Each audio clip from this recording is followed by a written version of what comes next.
உங்க ஆரோக்கியத்துக்கு டயா booster. சுகரோட remote control இனி உங்க கையில. அனைத்து மருந்து கடைகளிலும் கிடைக்கும். 2D என்டர்டைன்மெண்ட் மற்றும் ஸ்டோன் பெஞ்ச் தயாரிப்பில் ஜோதிகா சூர்யா வழங்கும் கார்த்திக் சுப்ராஜ் இயக்கத்தில் ரெட்ரோ வெற்றி நடை போடுகிறது. Periyar Maniamma Institute of Science and Technology, Thanjavur. Mechanical engineering with specialization in energy engineering, robotics and industrial automation. துரை வைகோ மதிமுகவை என்ன மாதிரியான விஷயங்களை முன்னெடுக்க போறாரு? ஒரு தலைமுறை என்பது 33 வருடங்கள் என்று சொல்வார். 32வது வருடத்தை மதிமுக வருகின்ற மே 6ஆம் தேதி எட்டி பிடிக்க போகிறது. துரை வைகோ இனிமே இல்லை, ரைட் ஃப்ரம் த டே 1ல இருந்து இன்றைக்கு ஆக்டிவாக இருக்கிறார். அவர் என்றைக்கு உயிரே போனாலும் என்னுடைய சின்னத்தில் தான் நிற்பேன் என்று சொன்னாரோ அன்றைக்கே தோழர்கள் எல்லாம் உயிர் துடிப்போடு ஆகிவிட்டார்கள். அண்மையில துரை வைகோக்கும் மல்லை சத்யாவுக்கும் ஒரு பிரச்சனை நடந்தது. பிரச்சனைலாம் சார்ட் அவுட் ஆயிடுச்சா? இப்போ திமுக மதிமுகவை எப்படி ட்ரீட் பண்ணுறதா நீங்கள் பார்க்குறீங்க கடந்த 4 வருஷமா? அதாவது குறைகளே இல்லைன்னு நான் சொல்ல வரல, ஆனால் குறை காண்பது எங்களுடைய கொள்கை அல்ல.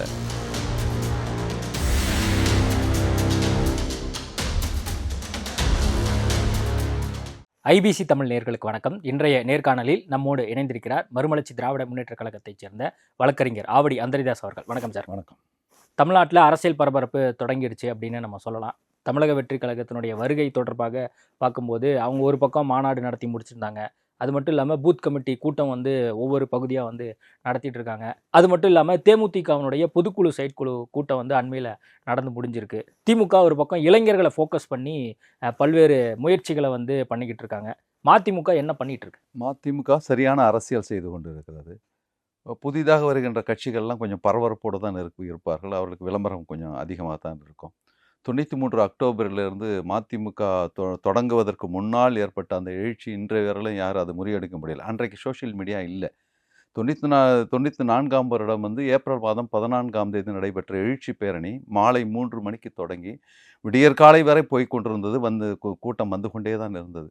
6 மணிக்கு தான் சூரியன் கிரணங்களை வெளியிடும் பொழுது தான் தலைவர் பேச்சை துவக்கினார். அப்படி ஒரு கட்சி புதுசாக வரும்போது பேசப்படுகின்ற இடத்திலே இருக்கிறது. அவர் சிறந்த நடிகர் என்கின்றதிலே அவருக்கு இளைய வட்டாரத்திலே ரசிகர் கூட்டம் அலைமோதும் என்பது இதில்.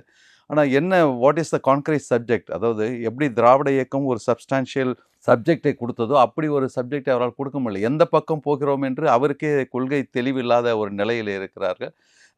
பாசிசத்தை சொல்லிவிட்டு பாயாசத்தை மாத்திரம்தான் அவர் விமர்சனம் செய்கிறாரே தவிர பாசிசத்தை 2ஆம் பட்சமாக வச்சிருக்கிறார். பேரை குறிப்பிட்டு கூட அவரால் சொல்ல முடியாத நிலைமையிலே தான் அவர் கட்சி போய் கொண்டு இருக்கிறார். அவர் எதிர்பார்த்தது ஒன்று, நடப்பது ஒன்று. ஆக ஸ்கிரிப்டடாக இருக்கிறார்கள் என்று என்னை பொறுத்தவரையிலே என்னால் சொல்ல முடியும்.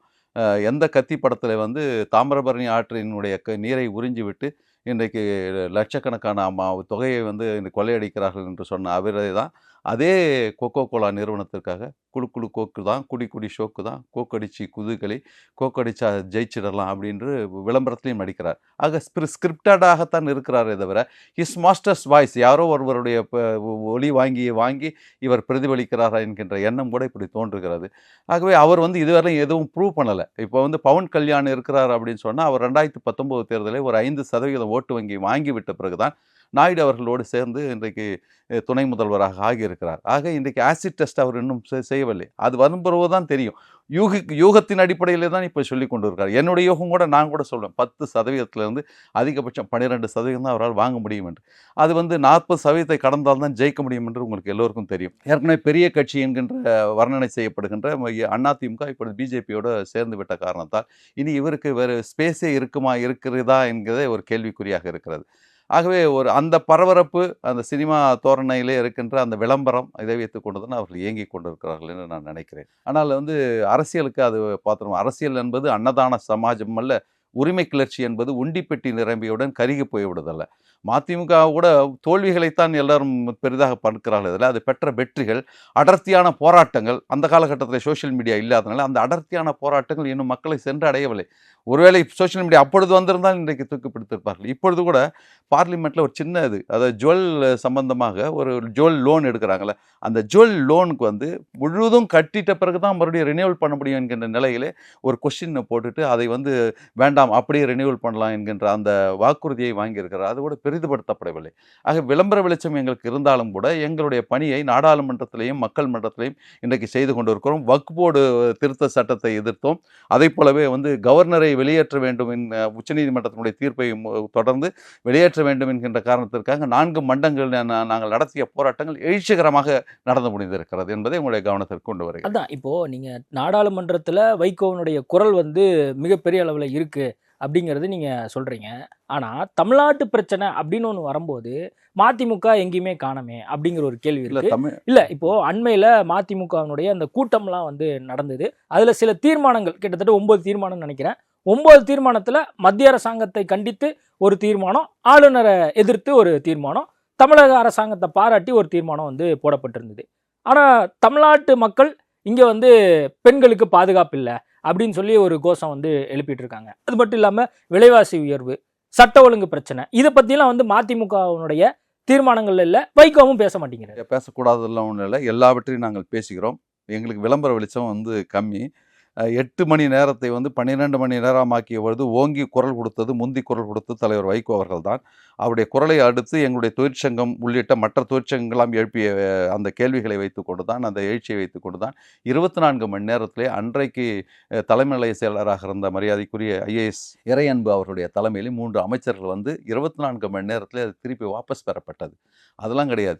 நேருக்கு நேராக இன்றைக்கு தமிழ்நாட்டினுடைய மொழி பிரச்சனை, ஆதாரமாக இருக்கக்கூடிய மொழி பிரச்சனையை பற்றி தலைவர் அவர்கள் பேசியிருக்கிறார்கள். ஊசிமனை கிழிந்தாலும் இசைத்தட்டு இசைபாடும், கரை இரண்டும் தடுத்தாலும் கங்கை நதி வளைந்தோடும் என்பதை போல கட்டாய இந்தியை நீங்கள் திணித்தால் அதை வெட்டி புதைப்போம் என்று நேருக்கு நேராக மோடி அவர்களை எதிர்த்து பேசுகின்ற அந்த ஆற்றலோடு தான் அவர் இன்றைக்கு பேசிக் கொண்டிருக்கிறார். வைகோ அவர்கள் ஐடியாலஜி ரீதியா பேசுறாரு, துரை வைகோவும் பேசுறாரு, உங்க கட்சி சார்பா நிறைய பேர் பேசுங்க. நான் என்ன கேட்கிறேன், மக்கள் பிரச்சனை அப்படின்னு ஒண்ணு வரும்போது இப்ப வேங்கவேல் பிரச்சனை இருக்கு, சட்ட ஒழுங்கு பிரச்சனை இருக்கு, அது தொடர்பா விடுதலை சிறுத்தைகள் கட்சி கூட ஆங்காங்கே போராட்டம் பண்றதை நம்ம பார்க்கிறோம், கூட்டணி கட்சியில் இருந்தாலும். ஆனா மதிமுக அந்த மாதிரி எந்த ஒரு கருத்தையோ அல்லது எந்த மாதிரியான போராட்டமே எடுக்கிறது இல்லையே. இந்த போராட்டங்கள்லாம் எடுக்கிறதெல்லாம் இல்லை, எல்லாவற்றையும் நாங்கள் எதிர்த்து தான் பயணிக்கிறோம். எங்களுடைய தொழிற்சங்க இயக்கம் எல்லா கூட்டமைப்போடும் பயணிக்கிறோம். தொழிற்சங்க ரீதியாக இன்னைக்கு DA அரியர்ஸ் இருக்கிறதுல DA அரியர்ஸ் கொடுக்க வேண்டும் என்று நாங்களும் தான் போராடி கொண்டு இருக்கிறோம். அவரோட கூட்டமைப்பில் தான் போராடி கொண்டு இருக்கிறோம். அதனால் எதையும் இது பண்ணல, மக்களுக்கு எதெல்லாம் பாதிப்பு ஏற்படுகிறதோ அவற்றெல்லாம் இன்றைக்கும் குரல் கொடுத்து கொண்டு தான் இருக்கிறோம். அதுக்குண்டான அறிக்கைகளும் கொண்டு தான் இருக்கிறது. நிறைய உதாரணங்களை என்னால் சொல்ல முடியும். அதனால் வி ஆர் நாட் செலக்டிவ். எல்லாவற்றையும் மக்கள் நலன் சார்ந்து தான் இன்றைக்கு. அதாவது எங்களுக்கு ஐடியாலஜிஸ், நீங்கள் சொன்னது ஐடியாலஜி தெளிவாக இருக்கிறோம். 96 முதல் சட்டமன்ற எலெக்ஷனில் CPM கூட நாங்கள் கூட்டணிக்கு போனால் கூட அன்றைக்கு ஈழப் பிரச்சனையை தான் தூக்கி பிடிச்சோம். அதுக்கு பிறகு 98 அதிமுகவோட கூட்டணி போனால் கூட ஆர்டிகல் 356 பயன்படுத்தி திமுகவை கலைக்கக்கூடாது என்பதிலே நாங்கள் உறுதியாக இருந்தோம். அதுக்கப்புறம் 98 பிஜேபியோட போனால் கூட காமன் சிவில் கோட் ப்ரோக்ராம் நாங்கள் அறிமுக நிலையிலே எங்களுடைய தலைவர் எதிர்த்து ஓட்டு போட்டு விட்டு வந்தார். அதுக்கு பிறகு 2006 அதிமுகவோடு நாங்கள் கூட்டணி அமைந்த பொழுது 6 சட்டமன்ற உறுப்பினர்களை பெற்றாலும் கூட 2011 எங்களுக்கு உண்டான மரியாதை, சுயமரியாதை இல்லை என்பதற்காகவும் முட்டு சந்திலேயே நாங்கள் விடப்பட்டோம் என்கின்ற காரணத்திற்காக நாங்கள் புறக்கணித்தோம். அப்போ கூட கலைஞர் அவர்கள் சொன்னார்கள், எதிரிலே என்னுடைய தம்பி இந்திரஜித்தை காணுமே அப்படின்னு சொல்லிட்டு கூட கலைஞர் கேட்டார். அந்த நிலையில் இருந்தோம். அதுக்கு பிறகு 2016 எலெக்ஷனில் நாங்கள் மக்கள் நல கூட்டணியில இருந்து வலுவாக வாக்குகளை பெற்றிருக்கிறோம். அன்லஸ் அண்ட் அதர்வைஸ் நம்ம ஃபீல்டில் இல்லை அப்படின்னா அப்படி ஒரு வாக்குகளை பெற முடியாது. நான் ஆவடி தொகுதியில் 2016 நான் பெற்ற 23,000 வாக்குகள் தான் ஒருவர் ஜெயிப்பதற்கும் இன்னொருவர் தோற்பதற்கும் காரணமாக இருந்தது என்பதை மாத்திரம் உங்களிடத்தில் நான் சொல்லுவேன். அதான் இப்போ கொஞ்ச நேரத்துக்கு முன்னாடி சோசியல் மீடியாவில் விஜய் அவர்கள் இருக்கிறனால அது வாக்கா கன்வெர்ட் ஆகாது, நீங்கள் கணிப்பின்படி ஒரு 10% வரலாம் அப்படின்னு நீங்கள் சொல்கிறீங்க. அந்த மாதிரி மதிமுக சோசியல் மீடியாவில் எந்த அளவுக்கு ஆக்டிவாக இருக்குது அப்படிங்கிற கேள்வி.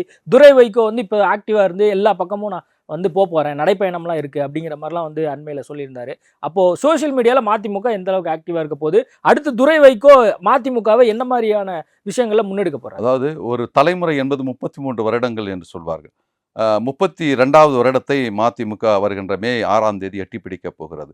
ஒவ்வொரு தலைமுறையும் தன்னைத்தானே தகவமைத்துக் கொள்கிறது என்று சொல்வார்கள். அப்படி மதிமுகவும் 32 வருடங்களை எட்டி பிடிக்கும் பொழுது தன்னைத்தானே தகவைத்துக் கொண்டு இருக்கிறது. துரை வைகோ இனிமே இல்லை, ரைட் ஃப்ரம் த டே 1 இன்றைக்கு ஆக்டிவாக இருக்கிறார். திருச்சியில் தெரியும், திருச்சியில் ஒரு அமைச்சர் அவர்களே சொல்லியிருக்கிறார், இந்த பையன் ரொம்ப ஒரு கவுன்சிலர் மாதிரி வேகமாக ஓடிட்டே இருக்கிறாரு எம்பியாக இருந்து அப்படின்ற மாதிரி. அந்த அளவுக்கு சுறுசுறுப்பாக அந்த 6 தொகுதிகளில் மாத்திரமல்ல மறுமலர்ச்சி திமுக தோழர்கள் தலைவர் வைகோ வராத அந்த சூழ்நிலையில் எந்த சுக துக்க நிகழ்ச்சிகளிலும் கலந்து கொள்கிறார்.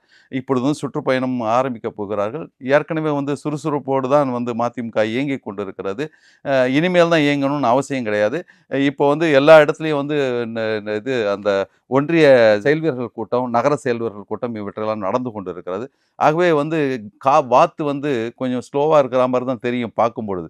ஆனால் கீழே பெடலிங் ஜாஸ்தியாக இருக்கும். அப்படி பெடலிங்கோடு இன்றைக்கு மறுமலர்ச்சி திமுக பயணித்து கொண்டு இருக்கு. அதான் இப்போ நீங்கள் வைகோடந்தே ட்ராவல் பண்ணுறனால கேட்குறேன், துரை வைகோனுடைய செயல்பாடு இந்த கடந்த ஒரு சில ஆண்டுகளாக எப்படி இருக்குது?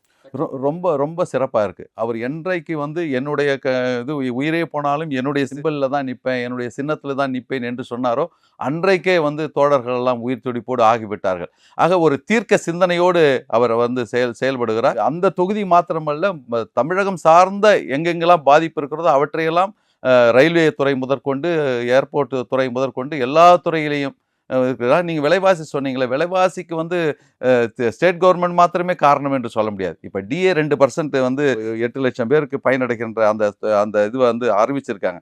DAவை பற்றி ஹைகோர்ட்டில் டெஃபினிஷன் சொல்லும்போது ஏறுகின்ற விலைவாசியின் காரணமாக இறங்குகின்ற பணவீக்கத்தை சரிகட்டக்கூடிய பணம் தான் DA என்று சொன்னார்கள். அந்த வகையிலே 2% குறைவு தான். அதை நாங்கள் அதிகமாக கேட்டுக்கொண்டிருந்தோம். 2% கொடுத்துருக்கிறார்களே, ஓரளவுக்கு நிவாரணம் கொடுத்துருக்கார்களே என்கின்ற அந்த அளவோடு தான் நம்ம அதை பார்க்க வேண்டும். அது அண்மையில் துரை வைகோவுக்கும் மல்லை சத்யாவுக்கும் ஒரு பிரச்சனை நடந்து, இந்த பிரச்சனையெல்லாம் சார்ட் அவுட் ஆகிடுச்சா? எல்லாம் அன்றைக்கே சார்ட் ஆகிட்டா கைகுலுக்கி கொண்டார்கள். 2 பேரும் பயணித்து கொண்டிருக்கிறார்கள். ஜனநாயக இயக்கத்திலே இதெல்லாம் சாதாரணம் தான். அதை தலைவர் அவர்கள் முன்னின்று அதை தீர்த்து வைத்திருக்கிறார்கள். சிறப்பான முறையிலே வந்திருக்கிறார்கள். அவருடைய தியாகத்தையும் யாரும் குறைப்பு மதிப்பிடவில்லை. அவருடைய உழைப்பையும் யாரும் குறைத்து மதிப்பிட முடியாது. அவருடைய திறமையும் குறைத்து மதிப்பிட முடியாது. எல்லோரையும் ஒருங்கிணைத்து தான் இன்றைக்கு இயக்கம் இயங்கிக் கொண்டிருக்கிறது. ஒரு தெளிவான பார்வையோடு இயங்கிக் கொண்டிருக்கிறது. அதான் திமுக கூட்டணியை பொறுத்த வரைக்கும் மதிமுக தொடர்ந்து நாங்கள் 2026 டிராவல் பண்ண போகிறோம் அப்படின்னு சொல்லி வைகோ அவர்களே 2 நாளைக்கு முன்னாடி பேசும்போது கூட சொன்னார். இப்போ கூட்டணிக்குள்ள ஒரு சிக்கல் இருக்கு. இப்போ விடுதலை சிறுத்தைகளுக்கு தாவகாவிலேருந்து அழைப்பு வருது, அதிமுகவிலேருந்து அழைப்பு வருது அப்படின்லாம் சொல்லப்பட்டு இருக்கு. மதிமுகவுக்கு அந்த மாதிரி அழைப்பு எதுவும் வருதா? எந்த அழைப்பு வந்தாலும் நாங்கள் நிராகரிக்கிறோம். எங்களுடைய தலைவர் நேற்றைக்கு நான் பொதுச் செயலாளராக இருக்கின்ற மறுமலர்ச்சி தொழிலாளர் முன்னணியினுடைய மேதின விழாவிலே தான் நீங்கள் சொன்ன நிகழ்ச்சியை சொன்னார். என்ன சொன்னார் அப்படின்னு சொன்னால், உங்களுக்கு ராஜ்யசபா உறுப்பினர் கொடுப்பாங்களான்னு சொன்னார். எந்த பேரத்தையும் வைத்துக்கொண்டு நான் திமுகவோடு இல்லை. இன்றைக்கு சென்ட்ரலைசேஷன், கமர்ஷியலைசேஷன், கம்யூனலைசேஷன் என்கின்ற 3 நிலைப்பாட்டிலே இன்றைக்கு ஆக்ரோஷமாக இந்துத்வா வேறுபிடிப்பதற்காக தமிழ்நாட்டிலே பயணித்து கொண்டிருக்கிறது. எந்த வகையிலும் தந்தை பெரியார் ஆழ உழுது நீரி பயிர் வளர்த்த மண்ணில் இந்துத்வா என்கின்ற பயிரை முளைய வைக்கக்கூடாது என்கின்ற அந்த சிந்தனையோடு எந்த பேரமும் இல்லாமல் திமுகவோடு நாங்கள் பயணிக்கிறோம். அதனால் எங்களுக்கு சொல்லுவாங்க, அந்த தில்லானா மகனாமல மனோரமா கூட சொல்லுவாங்க, என்ன அவங்க கேட்டாங்க இவங்க கேட்டாங்கன்னு. அதில் யாரோடு பயணிக்கிறோம் என்பது தான் முக்கியம்.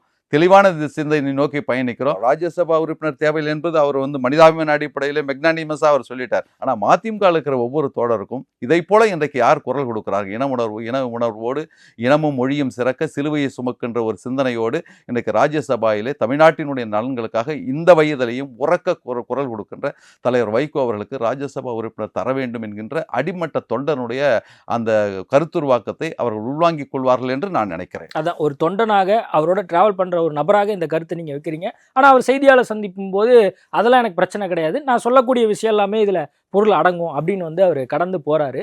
இப்போ திமுக மதிமுகவை எப்படி ட்ரீட் பண்ணுறதா நீங்கள் பார்க்குறீங்க கடந்த 4 வருஷமா? நல்ல முறையில் தான் இருந்தது. அது சிறு சிறு இது, அதாவது குறைகளே இல்லைன்னு நான் சொல்லவில்லை. ஆனால் குறை காண்பது எங்களுடைய கொள்கை அல்ல, பிழை காண்பது எங்களுடைய பிழைப்பும் அல்ல. ஒரு தீர்க்க சிந்தனையோடு ஒற்றை ஆட்சியை நோக்கி நடந்து கொண்டு இருக்கின்ற அந்த பிஜேபியை தடுக்க வேண்டும் என்கின்ற சிந்தனையோடு வரும்போது சில பல உரசல்களையும் சரியாக்கி கொண்டு அவர் பயணிப்பது தான் சரியான ஒரு கொள்கை வழி பாதையாக இருக்க முடியும். அந்த வகையிலே நாங்கள் சிறு சிறு குறைகள் இருந்தாலும் குறைபாடுகள் இருந்தாலும் அவற்றையெல்லாம் அவர் சரிபடுத்தி கொண்டு நாம் தொடர்ந்து பயணிக்க வேண்டும் என்று தலைமை முதற்கொண்டு தொண்டர் வரை இன்றைக்கு உறுதியாக இருக்கும். அண்மையில் 2 அமைச்சர்களை விடுவிக்கப்பட்டிருந்தாங்க. சில அமைச்சர்களுக்கு கூடுதல் பொறுப்பு. அதில் குறிப்பாக செந்தில் பாலாஜிக்கு மீண்டும் பொறுப்பு கொடுத்ததில் மிகப்பெரிய ஒரு சர்ச்சையை கிளம்பிச்சு. இப்போது நீதிமன்றமே சொல்லி இப்போது ஜாமீன் வேணுமா அல்லது உங்களுக்கு பதவி வேணுமான்னு கேட்டு இப்போ அவர் ஜாமீனில் அதுதான் எனக்கு முக்கியம் அப்படின்னு சொல்லி அவர் தொடர்ந்து பயணிச்சுட்டு இருக்காரு. இந்த மாதிரி சூழலில் திமுகவுக்கு அப்பப்போ இந்த மாதிரி பிரச்சனைகள் வருது, இதை எப்படி பார்க்குறீங்க? இல்லை, இப்போ பிரச்சனைகள் வரதான் செய்யும். செந்தில் பாலாஜி நிதிமன்றத்தினுடைய நிர்பந்தம், you have to either choose post or freedom என்று அவர்கள் தெளிவாக சொல்லிவிட்டார்கள். அது நீதிமன்றத்தினுடைய இதை மேற்கொண்டு செய்து தான் ஆகணும். அந்த வகையிலே தான் அவர் பதவி விலகி இருக்கிறார். ஆனால் பொன்முடி அவர்களை பொறுத்தவரை தார்மீக ரீதியிலே ஒரு திராவிட இயக்க சிந்தனையோடு வளர்கின்ற அந்த சூழ்நிலையில் இது போன்ற கருத்துக்களை சொல்லக்கூடாது என்பது திமுக வந்து உடனடியாக அதற்குண்டான நடவடிக்கை எடுத்து துணை பொதுச்செயலாளரை வந்து நீக்கம் செய்து அமைச்சரவையை மாற்றம் செய்திருக்கிறார்கள். அதை வந்து ஒரு எச்சரிக்கையாக எல்லோரும் தெரிந்து கொண்டு பொது மீடியாவை சந்திக்கும் பொழுது ரொம்ப ஜாக்கிரதையோடு அதை அணுக வேண்டும் என்பதற்கான ஒரு நடவடிக்கையாக அதை நான் கருதுகிறேன். அண்மையில் மத்திய அரசாங்கம் ஜாதிவாரி கணக்கெடுப்பு வந்து நடத்தப்படும் அப்படின்னு வந்து சொல்லியிருந்தாங்க. இதுக்கு வைகோ அவர்கள் கூட நான் வரவேற்கிறேன் அப்படின்னு சொல்லியிருந்தார். இந்த ஜாதிவாரி கணக்கெடுப்பு பற்றி உங்கள் நிலைப்பாடு? அதாவது நிறைய அரசியல் கட்சி தலைவர்களே யாருக்கு அந்த அதிகாரம் இருக்கிறது என்று புரியாமலே இன்றைக்கு பேசி கொண்டு இருக்கிறார்கள். மாநில அரசு ஏன் எடுக்கக்கூடாது என்று மரியாதைக்குரிய அன்புமணி அவர்கள் கூட பேசினார்கள். ஆனால் சுப்ரீம் கோர்ட் வந்து தெளிவாக வந்து சென்சஸ் ஆக்ட் என்ன சொல்லுதுன்னு சொல்லிட்டு சுப்ரீம் கோர்ட் சொல்லும்போது திஸ் இஷ்யூ இஸ் வந்து conducting caste based census is a policy matter and it falls in the domain of central governance அப்படின்ற மாதிரி சொல்லியிருக்காங்க. இது வந்து அவர்கள் அஃபிடவிட்டே அதை போட்டிருக்கிறார்கள். 2023 ஜூன் மாதம் 14ஆம் தேதி என்று நினைக்கிறேன் அவர்கள் உச்சநீதிமன்றத்தில் ஒரு அஃபிடவிட் கொடுத்திருக்கிறார்கள். இது வந்து இந்த பாலிசி மேட்டர் வந்து மத்திய அரசுக்குத்தான் முழு உரிமை இருக்கிறது என்கின்ற அந்த அடிப்படையில் அமைச்சரவருடைய போட்ட தீர்மானத்தை நேற்றைக்கு கூட எங்களுடைய தலைவர் அவர்கள் வரவேற்றிருக்கிறார்கள். காஸ்ட் பேஸ்ட் சென்சஸ் எப்பவுமே வந்து சென்ட்ரல் கவர்மெண்ட் டொமைனில் தான் இருக்குது என்பதை உச்சநீதிமன்றம் தெளிவுபடுத்தியிருக்கிறது. ஆகவே விரைந்து சரியான முறையிலே சரியான தகவல்களோடு புள்ளி விவரங்களோடு அந்த ஜாதிவாரி கணக்கெடுப்பை எடுக்க வேண்டும். அதுக்கான அமைச்சரவை தீர்மானத்தை நாங்கள் வரவேற்கிறோம். அதான் நீங்கள் வரவேற்குன்னு சொல்கிறீங்க. ஆனால் திருமாவளவன் என்ன சொல்கிறாரு, இது வந்து ஒரு அழுத்தத்தின் அடிப்படையில் தான் இந்த ஒரு அறிவிப்பே வந்திருக்கு. பீகாரில் எலெக்ஷன் நடக்க போகுது, அதன் காரணமாக இந்த ஒரு அறிவிப்பை வந்து இவங்க கொடுத்துருக்காங்க. பிஜேபி எப்போ வந்தாலும் தேர்தல் கண்ணோட்டத்தோட தான் அதை அணுகுவார்கள் என்பது எல்லோருக்கும் தெரியும். தேர்தல் தான் அவங்களுக்கு பிரதானமாக இருக்க போகிறது. அவர் சொன்ன வார்த்தைகள்லாம் நிற்குதான்னு தெரில. முதல்ல வந்து சப்கா சாத் சப்கா விகாஸ்னாரு, வைப்ரண்ட் அண்ட் பார்ட்டிசிபேட்டரி டெமோக்ரஸினாங்க. நிறைய பேருக்கு புரியல. Inclusive and participatory democracy, sustainable growth அப்படின்னு சொன்னாங்க. மினிமம் கவர்மெண்ட் மேக்ஸிமம் கவர்னன்ஸ்னாங்க. இன்றைக்கும் அதனுடைய அர்த்தம் புரியல. 1 கோடி பேருக்கு வருஷத்துக்கு வேலை வந்ததான்னு தெரில. 5 ட்ரில்லியன் எக்கனாமி ஆச்சான்னு தெரில. 40 ரூபாய்க்கு பெட்ரோல் வந்ததான்னு தெரில. ஆனால் இன்றைக்கும் புரியாத வகையிலே வெறும் எலெக்ஷன் அடிப்படையிலே தான் அவர்கள் அந்த பிஜேபி என்கின்ற அந்த கட்சி இயங்கி கொண்டு இருக்கிறது. கோல்வார்க்கர் அதை தான் சொன்னார். எப்போ அதிகாரம் வந்தாலும் நீங்கள் வந்து நிலம், இது நீர், இவற்றையெல்லாம் வந்து செல்வம், இவற்றையெல்லாம் சில குறிப்பிட்ட அந்த பணக்காரர்களிடத்துல, நம்பிக்கைக்குரிய பணக்காரர்களிடத்துல கொடுத்து விட்டால் அவர்கள் 99% மக்களை பிச்சைக்காரர்களாக்கி விடுவார்கள்.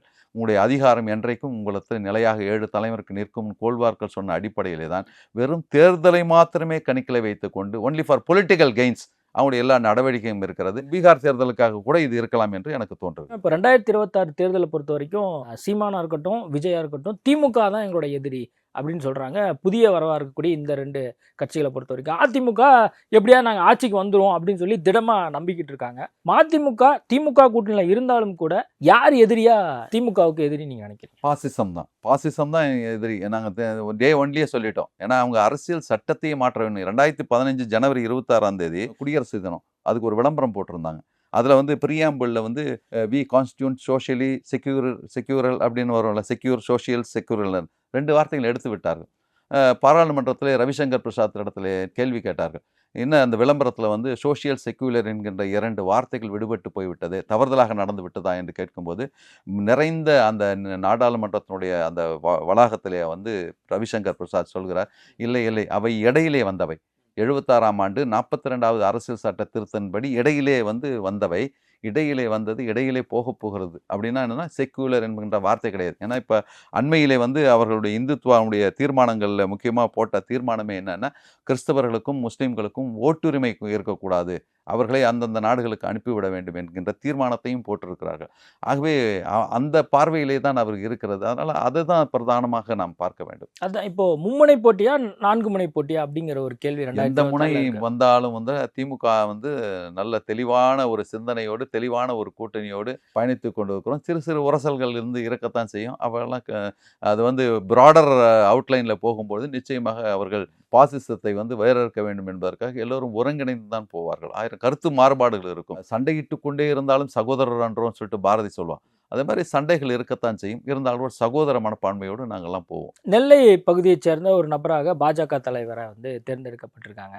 எப்படி பார்க்குறீங்க? நயினார் நாகேந்திரன் வரவேற்கிறோம். அவர் ஒரு கொஞ்சம் அதிர்ந்து பேச தெரியாதவர், ஓரளவுக்கு நல்ல அரசியல்வாதி என்று அதிமுகவில் இருக்கும்போதே பெயர் பெற்றவர். அதிரடி அரசியலை மாத்திரமே மூலதனமாக வைத்துக்கொண்டு இதற்கு முன்னாலே இருந்தவர்கள்லாம் செய்தார்கள். அது அப்படி இல்லாமல் ஒரு அமைதியான ஆற்றொழுக்கான அரசியல் அவரை செய்வார் என்கின்ற நம்பிக்கையோடு புதிதாக போட்டிருக்கின்ற அந்த பதவிக்கு அவர்களை நாங்கள் பாராட்டுகிறோம். ஓகே சார், நிறைய விஷயங்கள் குறித்து பேசியிருக்கோம். நேர்காணல் கொடுத்ததுக்கு மிக்க நன்றி. நன்றி. உங்க ஆரோக்கியத்துக்கு டயா பூஸ்டர். சுகரோட ரிமோட் கண்ட்ரோல் இனி உங்க கையில. அனைத்து மருந்து கடைகளிலும் கிடைக்கும். 2D என்டர்டைன்மெண்ட் மற்றும் ஸ்டோன் பெஞ்ச் தயாரிப்பில் ஜோதிகா சூர்யா வழங்கும் கார்த்திக் சுப்ராஜ் இயக்கத்தில் ரெட்ரோ வெற்றி நடை போடுகிறது. Periyar Maniamma Institute of Science and Technology, Tanjavur. Mechanical engineering with specialization in energy engineering, robotics and industrial automation.